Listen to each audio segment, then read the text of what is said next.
Did you know that 8 million students in our country read below their grade level? And 70% of high schoolers with disabilities struggle with reading comprehension. In this video, I'll explain how using a strategy called Freytag's pyramid can help you improve your students' reading comprehension, especially in the inclusion classroom. Gustav Freytag was a German novelist who saw a common pattern in stories and developed a unique system for analyzing them.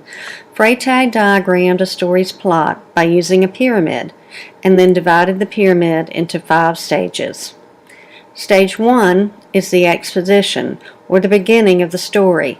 This is where the author sets up the story, including characters, setting, and main conflicts. Stage 2 is the rising action, which starts when conflict begins to build between 2 or more opposing forces, rising up the pyramid and into the story. Stage 3 is the climax, or the most exciting point of the story, when the conflict begins to resolve and the story takes a new direction. Stage 4 is the falling action, which occurs after the excitement of the climax and helps bring the story to its end. Stage 5 is the resolution, where the conflict is finally resolved and we see the resulting aftermath of the whole situation.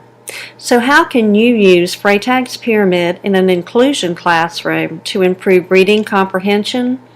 Here's a basic worksheet where the stages are labeled and there are lines for students to take notes during classroom discussion.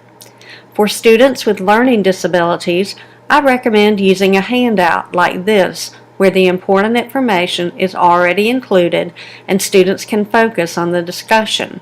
For students with visual impairments, modify your handouts by color coding them and using larger type.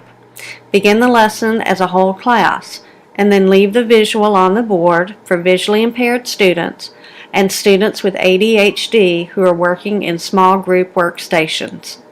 Providing students with disabilities creative ways to display their talents will pull them deeper into the lesson and help them stay focused. Freytag's pyramid can also be used to challenge gifted students with posters and presentations. Here's a challenging pyramid that dissects Shakespeare's play Macbeth. And finally, challenge advanced students to work independently and create their own version of Freytag's pyramid. As you can see, Freytag's pyramid is a useful strategy for the inclusion classroom, and I hope you will be able to use it as a way to differentiate instruction for improving your students' reading comprehension.